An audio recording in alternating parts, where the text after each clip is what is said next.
Hey guys, again सभी का welcome है सेंटेंस ब्रेकिंग टेक्निक के अपने सैटरडे के स्पेशल सेशन में। आप सभी का फेवरेट सेशन होता है ये सैटरडे वाला। इसमें क्या करेंगे, हम एक बिजनेस आर्टिकल को लेंगे, उसके सभी सेंटेंसेस के हर वर्ड को ब्रेक करने की कोशिश करेंगे। ब्रेक करके हम जानेंगे हर वर्ड का पार्ट ऑफ स्पीच क्या है, क्यों वो वर्ड वहाँ पे रखा हुआ है, उस वर्ड का रोल क्या है उस सेंटेंस में, वो सेंटेंस वैसा ही क्यों बना हुआ है, और जो भी ग्रामर उस सेंटेंस में लगी है उसके पीछे का लॉजिक क्या है। समझ गए ना। इन शॉर्ट इंग्लिश में अपने मैथ्स वाला लॉजिक घुसाने की कोशिश करते हैं। खास करके उन लोगों के लिए क्लास बहुत इंपॉर्टेंट है जिनको इंग्लिश से डर लगता है ना।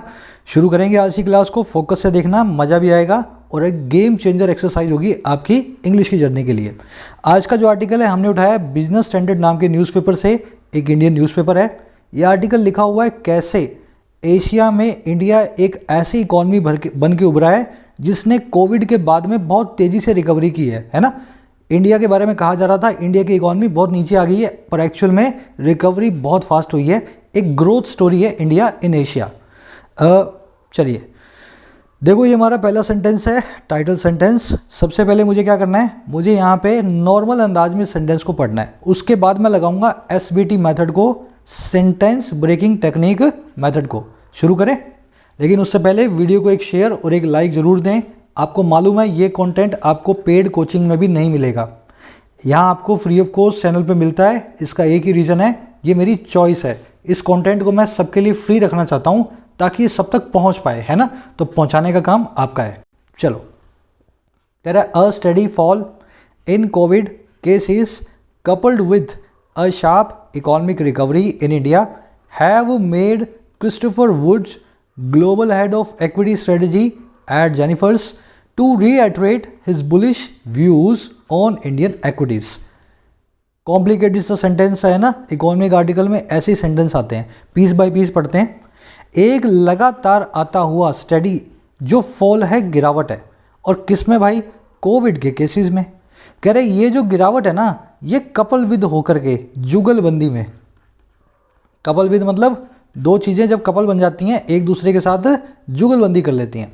कह रहा है ये जो फॉल है ना जुगलबंदी में, और किसके साथ में, एक बहुत ही तीखी इकोनॉमिक रिकवरी के साथ में, एकदम से ऊपर आती हुई रिकवरी के साथ में। कह रहा है इन दोनों चीज़ों ने, इस रिकवरी ने और इस फॉल ने इंडिया में बना दिया है, मेक कर दिया है क्रिस्टोफर वुड को। अच्छा, क्रिस्टोफर वुड कौन है, ये ग्लोबल हेड हैं एक्विटी स्ट्रेटजी के जेनिफर्स नाम की कंपनी में, है ना। ये इनकी पहचान है। इन्होंने इसको क्या कर दिया है, इन्होंने इसको मेक कर दिया है कि वो रीआइट्रेट करें, वो दोहराएं, रिपीट करें, ठीक है। और किसको, उसकी बुलिश व्यूज़ को, उसके ऐसे नज़रिए को जो है बुलिश। बुलिश का मतलब है चढ़ता हुआ। बुलिश नज़रिए का मतलब है मार्केट के लिए आप चढ़ता हुआ नज़रिया रखते हैं, आपके हिसाब से मार्केट ऊपर जाएगी। तो ऐसी व्यूज़ को इन्होंने फिर से दोहराना जो है मजबूर हो गए हैं करने को इंडियन एक्विटीज़ पे, इंडिया के शेयर बाजार पे, है ना। एक्विटी मतलब शेयर्स, शेयर मार्केट, समझ गए ना। तो ऐसे बना है ये वाला सेंटेंस कि कोविड केसेस तो हो गए कम, एक फॉल आया, और दूसरा उसके बाद में आई जुगलबंदी में बहुत तेज़ रिकवरी। इन दोनों चीज़ों ने क्रिस्टोफर को मजबूर कर दिया, मेक कर दिया कि वो रीआइट्रेट करें अपने बुलिश व्यूज़ को इंडिया के शेयर बाज़ारों पे। क्रिस्टोफर की पहचान क्या है, ये ग्लोबल हेड हैं एक्विटी स्ट्रेटजी के इस कंपनी में, जेफरीज नाम की कंपनी में। अब आ जाओ, इसको पढ़ेंगे अपने सेंटेंस ब्रेकिंग टेक्निक से, है ना। थोड़ा फोकस आपको देना पड़ेगा, 2-3 मैं रूल्स आपको बताऊंगा, बस उन्हीं रूल्स पे टिका है SBT मेथड। सबसे पहले क्या करना है, सारे वर्ड्स को आप देखें, कलर अलग अलग दिया हुआ हमने। ग्रीन देख रहे हो ऊपर, सभी के सभी नाउन्स, ब्लू में सभी के सभी एडजेटिव्स, येलो अगर आएगा तो कंजंक्शन, एडवर्ब होगी तो पिंक, रेड में होगा तो, जैसे रेड में ये है, रेड में ये सभी के सभी वर्ब्स, ठीक है। अब एक सवाल सबका आता है, सर नाउन और एडजेक्टिव में डिफरेंस नहीं पता लगता। आपके हिसाब से स्टेडी एडजेक्टिव है, फॉल नाउन है, लेकिन हमें कैसे पता लगेगा। तो इसकी ट्रिक है बहुत सिंपल सी, आप जितने भी नाउन्स हैं उनके आगे मेरा लगाने की कोशिश करो। मेरा, मेरा, ठीक है ना, सबके आगे मेरा लगा लो। जितने भी नाउन्स हैं उनके आगे मेरा लगाने की कोशिश करो। माय लिख दो, माय, है ना, माय। अगर आप ऐसा करोगे तो ये सेट बैठेंगे बिल्कुल। जैसे माय फॉल, मेरी गिरावट, माय कोविड केसेस, मान लो मैं कंट्री हूँ इंडिया तो मेरे कोविड केसेस, माय इंडिया मेरा भारत, मेरी रिकवरी, मेरा हेड, मेरी स्ट्रेटजी, मेरी जेफरी, मान लो कंपनी का मालिक हूँ, मेरा क्रिस्टोफर वुड, मान लो मैं इसका पापा हूँ तो मेरा क्रिस्टोफर वुड, मेरी इक्विटी, मेरा शेयर, मेरी व्यूज़, मेरा नज़रिया। बैठ रहा है कि नहीं बैठ रहा? मेरा लगाऊंगा तो सेट बैठ जाएगा, लेकिन जैसे ही ये मेरा वाली ट्रिक किसी एडजेक्टिव के आगे लगेगी, एडजेक्टिव सेट नहीं बैठेगा। दिखाता हूँ मैं। स्टडी का मतलब होता है कंटिन्यूस, लगातार। तो मेरा स्टडी, अब तेरा स्टडी क्या? तेरे स्टडी एफर्ट्स, तेरी स्टडी ट्राइज। समझ गए ना मेरी बात को? तो स्टडी के आगे एक नाउन लगाना पड़ेगा। अच्छा मान लो मेरा इकोनॉमिक, मेरा आर्थिक। तेरा आर्थिक क्या? तेरा आर्थिक हालत, तेरी आर्थिक स्थिति, जो भी तेरे आर्थिक है उसको आगे आर्थिक से बताना पड़ेगा एक नाउन लगा के। वैसे ही मान लो मेरा इंडियन, आपका इंडियन क्या? आपका इंडियन प्राइम मिनिस्टर, आपका इंडियन पासपोर्ट। तो जब भी आप मेरा लगाओगे एडजेक्टिव के आगे, वो सेट नहीं बैठेंगे। तो इससे आपको पता लग जाएगा एडजेक्टिव और नाउन का डिफरेंस। ठीक है, अब देखो अपने 3 रूल्स हैं, उन रूल्स को फॉलो करना है। रूल नंबर 1, जितने भी आप ग्रीन्स देख रहे हो ना, ये जितने भी ग्रीन्स हैं, जो कि नाउन है, प्रोनाउन है या जीरेंड है, जितने भी ग्रीन्स है, इन्हीं में से ही कोई बनेगा सब्जेक्ट।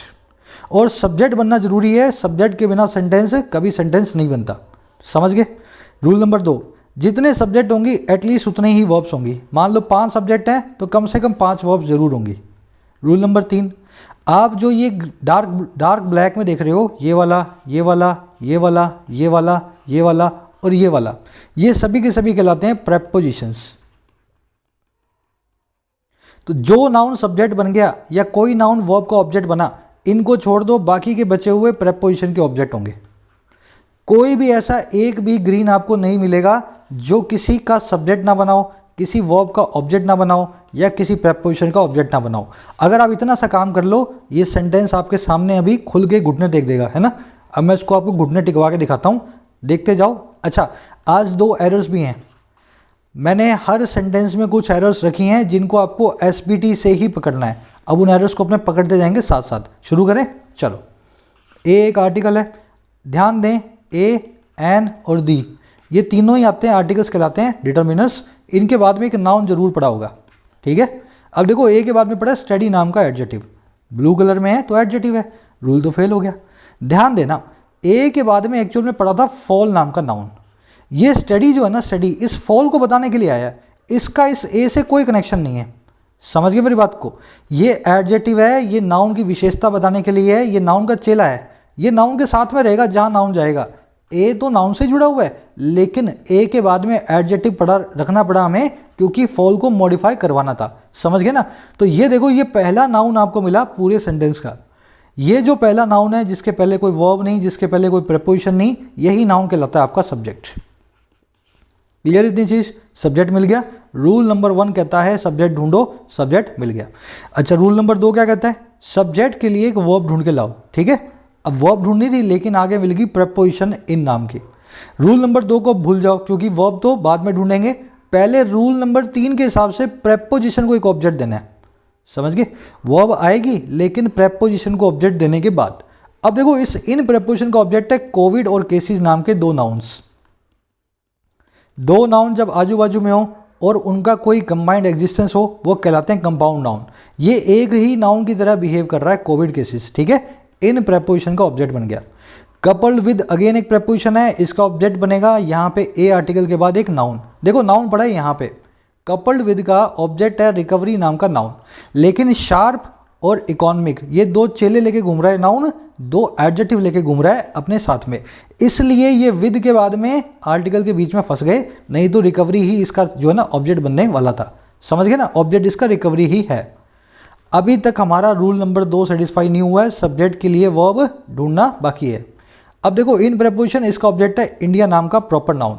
कोई भी जगह का नाम, देश का नाम, जिले का नाम, कस्बे का नाम, आदमी का नाम, औरत का नाम हमेशा प्रॉपर नाउन होता है। ठीक है, चलो। अब मिली आपको वर्ब हैव मेड, सब्जेक्ट है आपका फॉल। रूल नंबर 2 हो गया सेटिस्फाई। सब्जेक्ट के लिए आपने ढूंढ ली वर्ब, पर ध्यान दो, अगर फॉल तुम्हारा सब्जेक्ट है तो वर्ब हैव नहीं, वर्ब हैज आएगी। एसबीटी से चले तो वर्ब पता लगा हैज है, हैव नहीं है। हिंदी में क्या होता है, अपने दोनों चीज़ों को जुगलबंदी करवा रहे हैं। फॉल ने और रिकवरी ने क्रिस्टोफर वुड को मेक किया है, पर इंग्लिश के अंदर कपल विद नाम की प्रेपोजिशन का ऑब्जेक्ट है ये रिकवरी नाम का नाउन, इसलिए हमारे सेंटेंस का सब्जेक्ट ये नहीं है। सब्जेक्ट बचा अकेला फॉल, तो फॉल के हिसाब से वर्ब आएगी हैज़ ना कि हैव। एरर नंबर 1 आपने यहाँ पे पकड़ ली। समझ गए इतना? सब्जेक्ट सामने आपके, वर्ब सामने आपके, वर्ब में एरर है, यहाँ पे हैज़ आएगा। अब आगे बढ़ो। मेक वर्ब का ऑब्जेक्ट है क्रिस्टोफर नॉलन। किसको मेक किया? देखो ये पॉजिटिव वर्ब्स होती हैं, 2 संडे पहले ही मैंने इनका लेक्चर लिया था। मेक है, हैव है, गेट है ना, ये कैसे काम करती हैं? मेक प्लस में उसका एक ऑब्जेक्ट प्लस में एक बेयर इन्फिनेटिव, किसी को कोई काम करने पे मजबूर करना। He made me dance. वैसे ही फॉल मेड क्रिस्टोफर रीआइट्रेट। समझ रहे हो मेरी बात को? ये रीआइट्रेट इस मेक वर्ब के बाद जो ऑब्जेक्ट आया इसका ऑब्जेक्ट कॉम्प्लीमेंट बनेगा। अभी ये आगे है, अभी यहीं पे रुक जाते हैं अपने, है ना। इतना पहचान लो कि ये इसका ऑब्जेक्ट ही है, क्रिस्टोफर वुड नाम का प्रॉपर नाउन। अब देखो बीच में क्या आया, ये है यहाँ पे नाउन इन अपोजिशन। मैं आपको एग्जाम्पल देता हूँ, ये क्या होता है।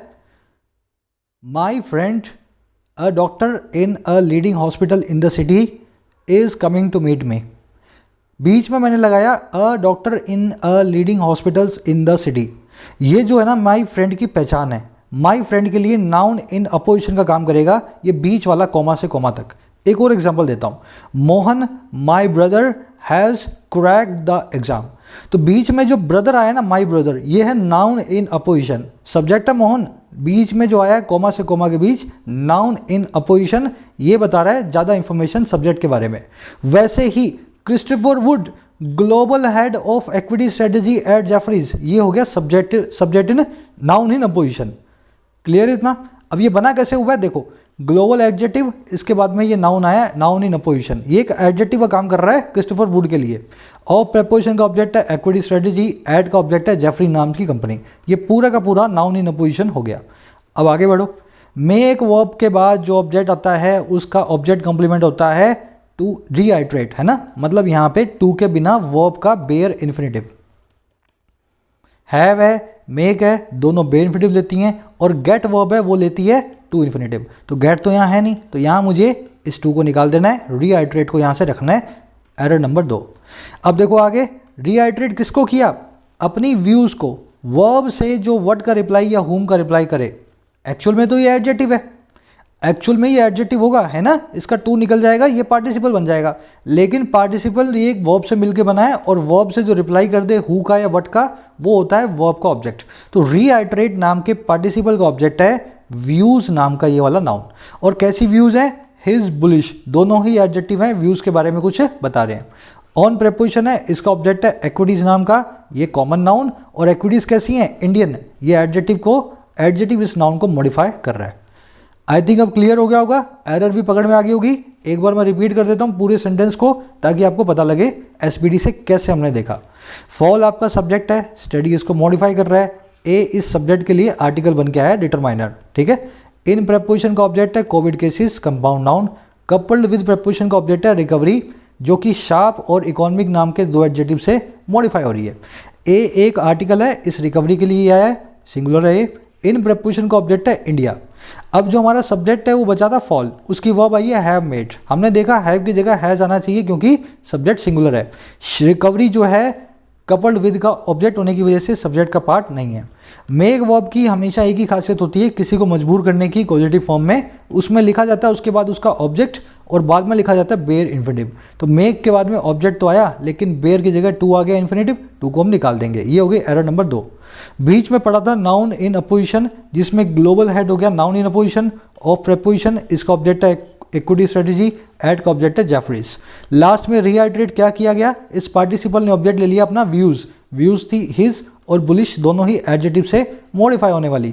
ऑन प्रेपोजिशन का ऑब्जेक्ट बन गया इक्विटीज, जो कि इंडियन नाम के एडजेक्टिव से मॉडिफाई हो रही है। मॉरल ऑफ द स्टोरी, कोई भी पर्सन सीख सकता है, अगर आप चाहो ना, थोड़ी सी कोशिश करो। इंग्लिश आपके लिए खेल बन जाएगी, है ना। मेरे लिए खेल है, आपके लिए भी हो सकती है। किसी का सवाल हो सर ये टेक्निक तो बहुत बढ़िया है, पर मैं सीख नहीं पा रहा हूँ, शुरू से सीखना चाहता हूँ, तो इसको शुरू से सीखना बहुत ईजी है। आपको एक छोटा सा काम करना है, चैनल के होम पेज पे जाना है। कंप्लीट इंग्लिश ग्रामर की पूरी प्लेलिस्ट मैंने इसी टेक्निक के ऊपर बनाई है। सारी ग्रामर आ गई इसमें, एसएससी की और बैंक्स की, ठीक है। अगले 2-3 महीने में ये सारी अगर वीडियोस आप देख लेते हो, जितने भी एग्जाम्स आएंगे वहाँ पे एसबीटी लगा करके ही आप मार्क्स को स्कोर करेंगे। आज से देखना शुरू करें इस प्लेलिस्ट को। चलिए आगे बढ़ते हैं। अगला सेंटेंस ले लें अपना। चलो, इस सेंटेंस में भी आपको एरर्स मिलेंगी, पहले इसको अपने नॉर्मल अंदाज में पढ़ेंगे, है ना। For the stock market to have a real nasty unwind at global level rather than just a bull market correction। इतना ही पढ़ते हैं फिर आगे बढ़ेंगे। कह रहा है फॉर मतलब के लिए, किसके लिए? एक स्टॉक मार्केट के लिए। अच्छा, किस काम के लिए? हैव, रखने के लिए। हैव का मतलब है रखना या ओन करना, किसी चीज़ को पोजेस करना। कह रहा है किसी भी स्टॉक मार्केट के लिए, रखने के लिए, और किसको? एक वास्तव के बहुत ही नेस्टी, नेस्टी का मतलब है आउटरेजियसली बैड, अगली, बहुत ही बेस जो है ना, भद्दा, बहुत ही खराब। कह रहा है किसी भी स्टॉक मार्केट को रखने के लिए एक बहुत ही खराब अनविंड को। अनविंड का मतलब क्या होता है? देखो, विंड मतलब हवा, अनविंड मतलब हवा निकल गई आपकी। जब मार्केट अनविंड होती है तो मार्केट नीचे आके गिरने लगती है, मार्केट बहुत ज़्यादा आलसी हो जाती है, समझ गए ना। कह रहे किसी भी स्टॉक मार्केट को वास्तव में बहुत ख़राब तरीके से उसकी हवा निकालने के लिए, बहुत जल्दी उसको गिराने के लिए, और कहाँ पे? एट द ग्लोबल लेवल, वैश्विक स्तर पे, पूरी दुनिया में। अच्छा, किसके बजाय? बजाय महज एक बुल मार्केट करेक्शन के। समझो इसको, करेक्शन का मतलब होता है माइनर सा जो है नीचे आना, गिरावट, माइनर सी। और मार्केट आप जानते हैं, बुल का मतलब है ऊपर जाती हुई। कभी कभी मार्केट है ना 26,000 पे पहुंच गई 22,000 से एक दिन में, एग्जांपल दे रहा हूं मैं आपको। शाम को आपने देखा 25,000 पे आ गई है 26,000 से, तो ये करेक्शन थी, अचानक से बढ़ी थी, थोड़ी ज़्यादा बढ़ गई, फिर करेक्ट होकर के अपने सही लेवल पे आ गई, है ना। तो कह रहे बजाय एक करेक्शन के, छोटी सी करेक्शन के, अगर बहुत बड़ी अनविंड लानी हो किसी भी स्टॉक मार्केट में, है ना, उस चीज़ के लिए। अब कह रहा है Wood believes there need to be a catalyst. Wood ऐसा मानते हैं कि एक भड़काऊ कैटलिस्ट हमारे पास होना चाहिए। छोटा मोटा तो ठीक है, हो जाएगा, लेकिन अनविंड करने के लिए कोई बड़ा फैक्टर हमारे पास होना चाहिए। और कैसे? इन द फॉर्मेटिव, फॉर्म के अंदर, रूप के अंदर, और किसके रूप में?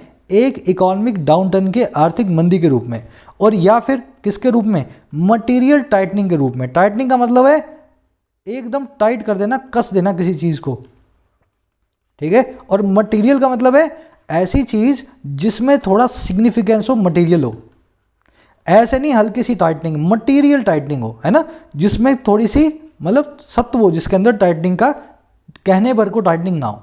तो एक तो डाउन टर्न आ जाए या इस तरह की टाइटनिंग आए अमेरिका के फेडरल रिजर्व में, अमेरिका के ऐसा समझ लो आरबीआई के अंदर, है ना, उसकी पॉलिसी के अंदर, समझ गए ना। तो कह रहे छोटा मोटा हो जाएगा, लेकिन बड़ा अनविंड करने के लिए या तो मंदी आए या फिर अमेरिका की आरबीआई की पॉलिसी बदल जाए, टाइट हो जाए बहुत ज़्यादा तरीके से मटेरियल, यही कैटालिस्ट होंगे जो बड़ी अनविंड को करवा सकते हैं। वुड साहब का ऐसा मानना है। अब ये सेंटेंस आप समझ चुके हो, है ना। अब इसको पढ़ाऊंगा एसबीडी से, तोड़ के बताऊंगा, और एरर कहाँ का है वो हम ढूंढेंगे, है ना। चलो आ जाओ। फॉर प्रेपोजिशन, रूल नंबर 1 कहता है सेंटेंस को ढूंढो, लेकिन रूल नंबर 3 कहता है प्रेपोजिशन को ऑब्जेक्ट दो। तो सेंटेंस के सब्जेक्ट को बाद में ढूंढा जाएगा, रूल नंबर 1 के हिसाब से पहले प्रेपोजिशन को ऑब्जेक्ट देंगे। स्टॉक मार्केट हो गया इसका ऑब्जेक्ट, क्लियर। अब देखो टू हैव, इसको बोलते हैं इन्फिनेटिव। इसमें वर्ब लगी हुई है हैव, लेकिन ये इतनी नकारा वर्ब है ये इन्फिनेटिव, ये कभी भी मेन वर्ब नहीं बनेगा, कभी भी सेंटेंस की मेन वर्ब नहीं बन सकता। तो ये बनेगा क्या जी? ये बनेगा नाउन, ये बनेगा एडजेक्टिव, ये बनेगा एडवर्ब। कभी भी मेन वर्ब बनने के अलावा इससे कोई मर्जी काम करवा लो। अब देखो यहाँ पे ये एक एडजेक्टिवल इन्फिनेटिव है। देखो मार्केट कौन सी? जो कि रखने वाली हो, वो वाली मार्केट जो रखती हो, और किसको रखती हो? एक अनविंड को। इन्फिनेटिव्स की खासियत ये होती है ये वर्ब नहीं बनते, लेकिन वर्ब की तरह अपने से वर्ड का रिप्लाई करवा के ऑब्जेक्ट रख लेते हैं। तो क्या रखना है? एक अनविंड को रखना है, एक बहुत बड़ी गिरावट को रखना है। इस हैव वर्ब ने, इन्फिनेटिव ने ऑब्जेक्ट ले लिया अनविंड। अब अनविंड कौन सा है भाई? रियल भी और नेस्टी भी है, दो एडजेक्टिव इस अनविंड को मॉडिफाई कर रहे हैं। क्लियर इतना मामला? आगे बढ़ो। एड प्रपोजिशन, इसका ऑब्जेक्ट हो गया लेवल। लेवल कौन सा है? Global level. ग्लोबल एक एडजेक्टिव है, इस लेवल को मॉडिफाई कर रहा है। रादर देन प्रपोजिशन है, इसका ऑब्जेक्ट है बुल मार्केट करेक्शन। यहाँ पे बुल मार्केट करेक्शन, तीनों के तीनों हैं नाउन्स, मिलके बना रहे हैं कंपाउंड नाउन। समझे मेरी बात? अभी तक आपको सब्जेक्ट तो मिला ही नहीं। फॉर प्रपोजिशन को ऑब्जेक्ट दे दिया, हैव इन्फिनेटिव को ऑब्जेक्ट दे दिया, दोनों को इससे ऑब्जेक्ट को मॉडिफाई करवा दिया। ऐड को ऑब्जेक्ट दे दिया लेवल, इससे मॉडिफाई करवा दिया।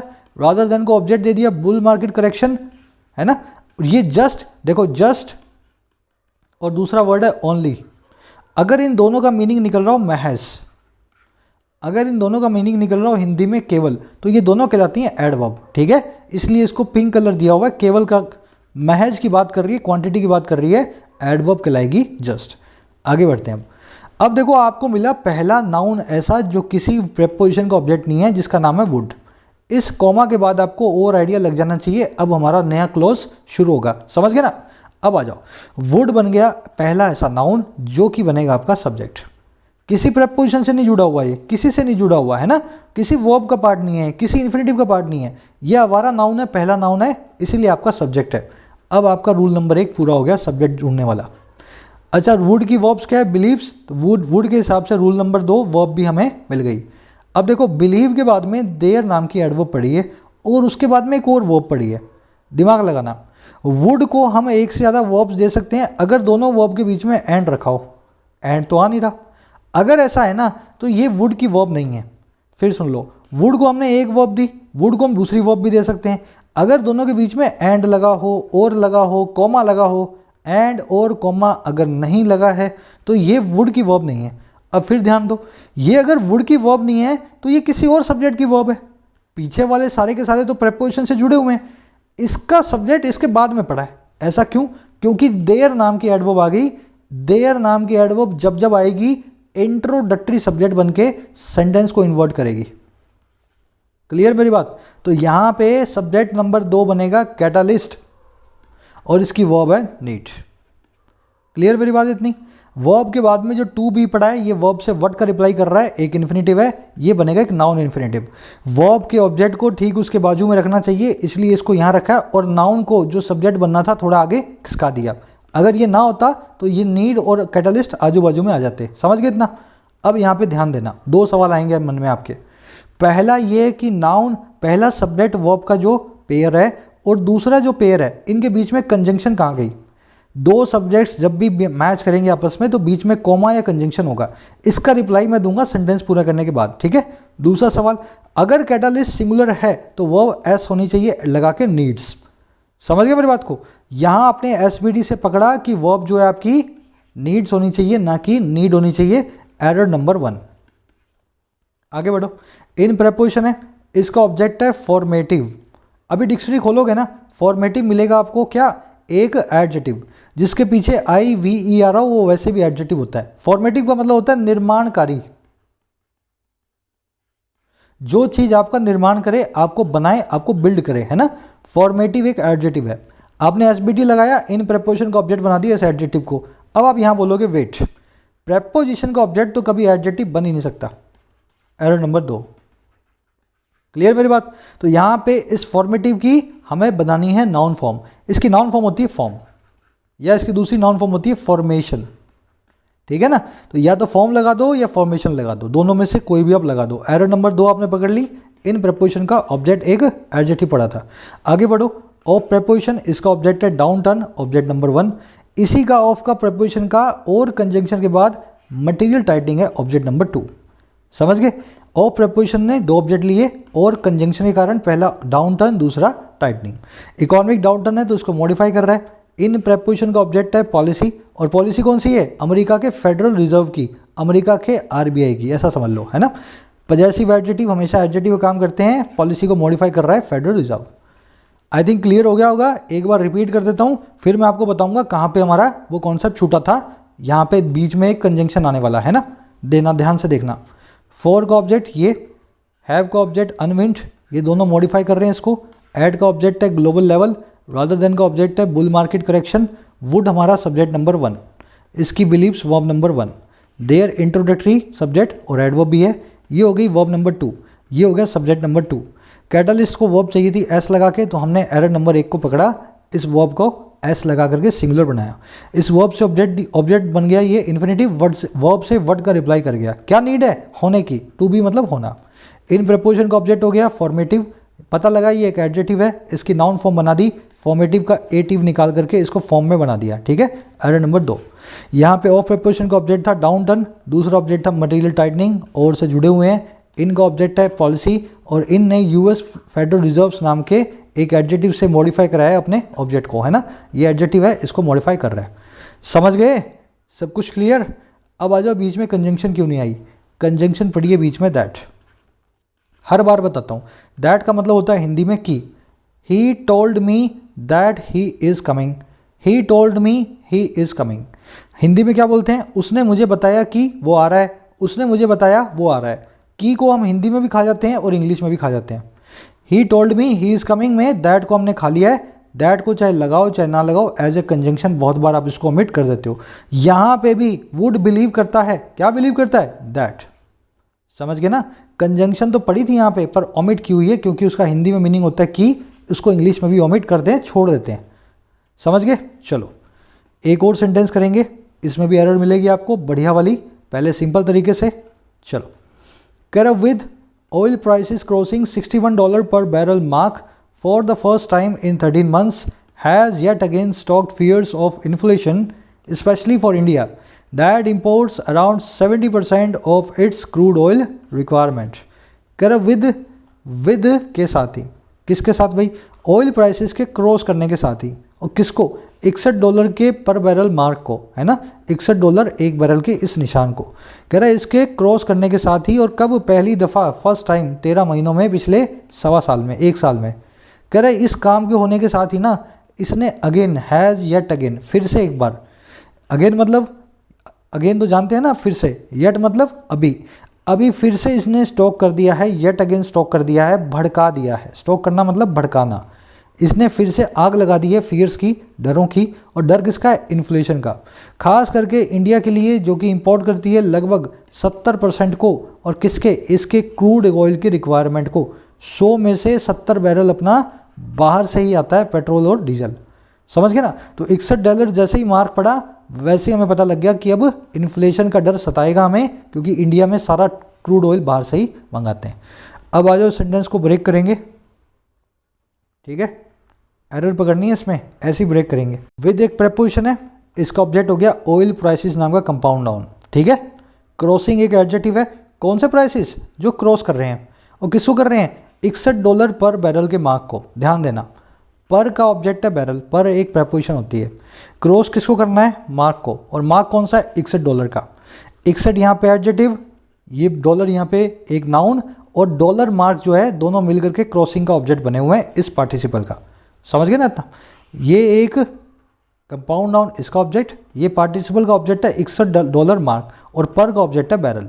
अब फॉर प्रेपोजिशन का ऑब्जेक्ट है द फर्स्ट टाइम, तो टाइम बन गया इस प्रेपोजिशन का ऑब्जेक्ट, फर्स्ट मतलब पहला, ये हो गया एडजेक्टिव। आगे बढ़ो, इन प्रेपोजिशन का ऑब्जेक्ट है मंथ्स नाम का नाउन, ठीक है, और कितने मंथ, 13 मंथ, तो 13 इस एडजेक्टिव जो है इस नाउन को मॉडिफाई कर रहा है।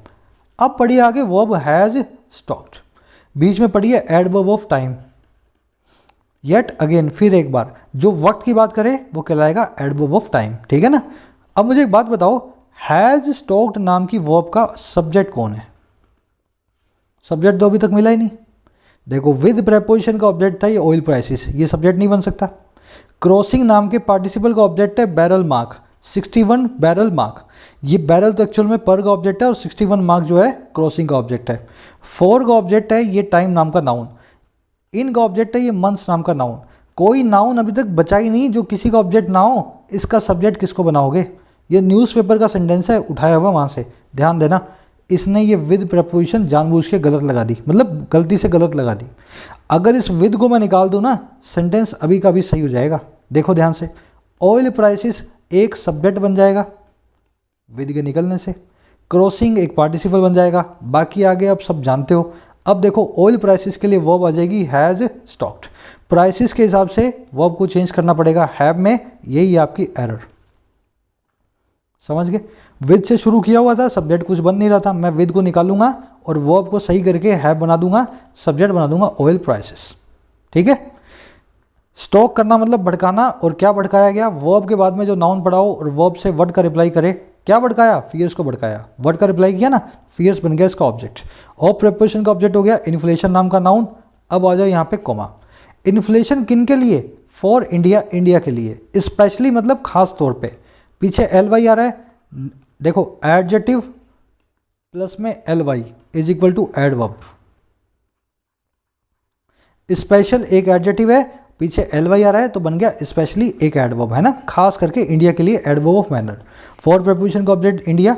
अब देखो इंडिया के लिए यहाँ पे एक आया रिलेटिव प्रोनाउन, दैट।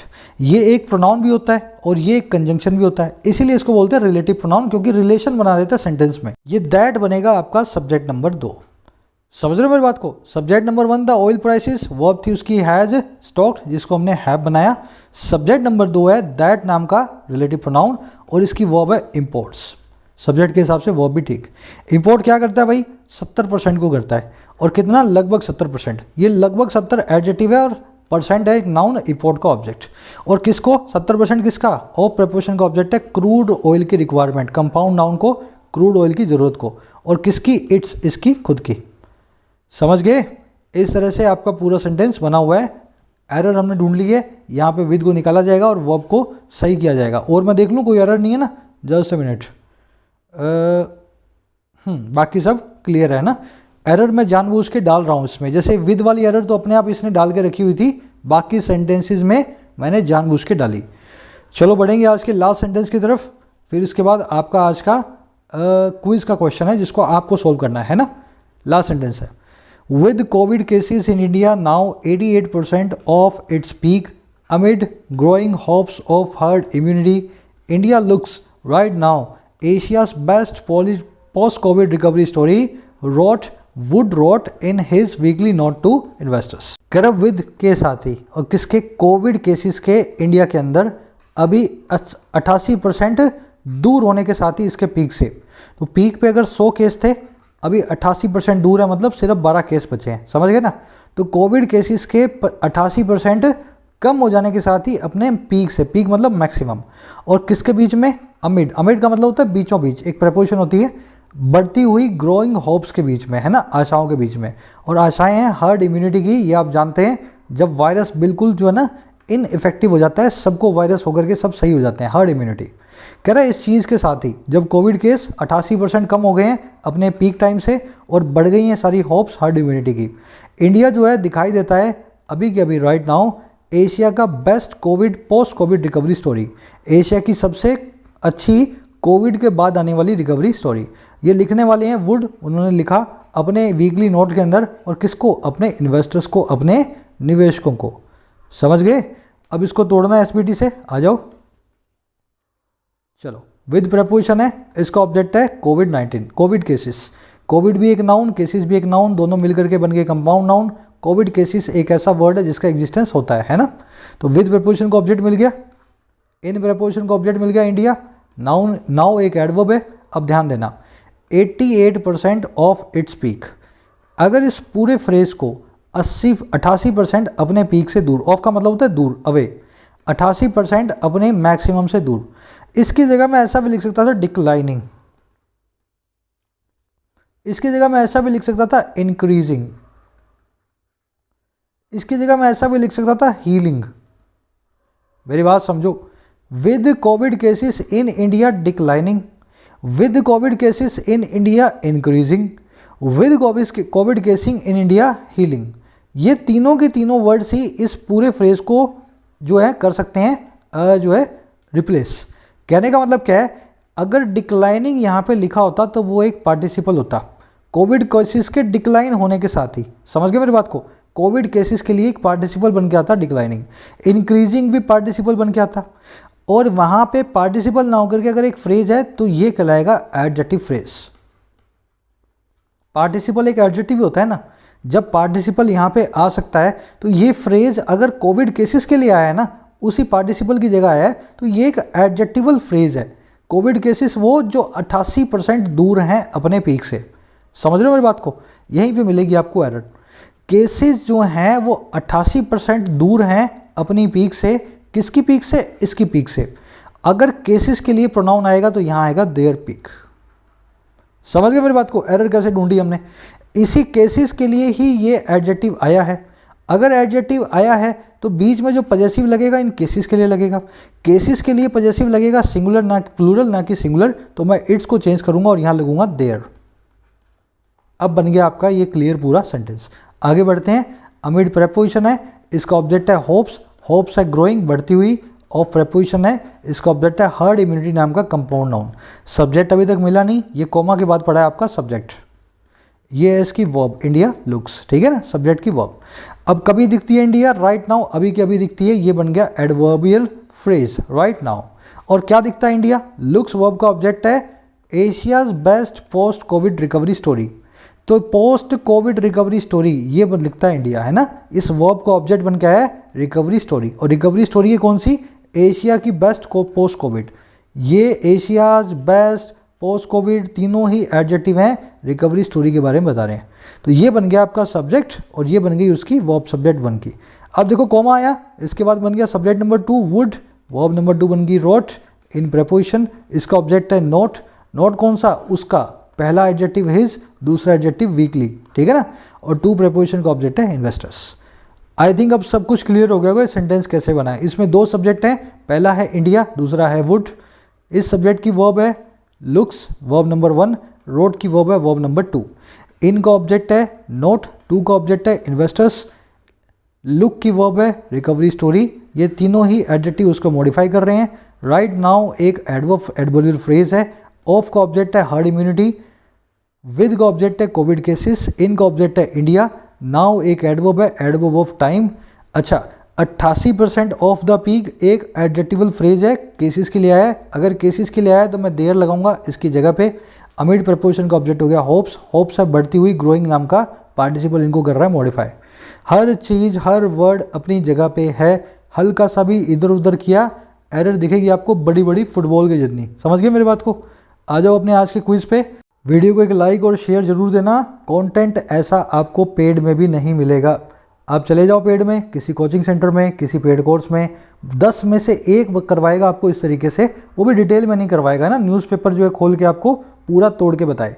क्योंकि इस चीज़ को पहले सीखना मुश्किल है और फिर सिखाना तो उससे भी ज़्यादा मुश्किल है। मैं कोशिश कर रहा हूँ, आप सीख रहे हैं, मुझे इस बात की बहुत सेटिस्फेक्शन है, आप सीख रहे हैं ना। चलिए आज के क्विज़ की तरफ बढ़ेंगे अपने। ये आपका आज के क्विज़ का क्वेश्चन है, ठीक है। इस क्वेश्चन का आप लें स्क्रीनशॉट, इसको ब्रेक करें। अब मैं दिखा रहा हूँ इसका आंसर, ये इसका आंसर है, ठीक है। अपने क्वेश्चन और अपने आंसर को मैच करके तोड़ के देखें, मेरे आंसर से मैच करके बताना मुझे 10, 20, 50, 100 कितने % आप इसको ब्रेक कर पाए करेक्टली। मुलाकात लूँगा अगली वीडियो में। लाइक और शेयर जरूर देना भूला मत करो। तब तक के लिए साइनिंग आउट।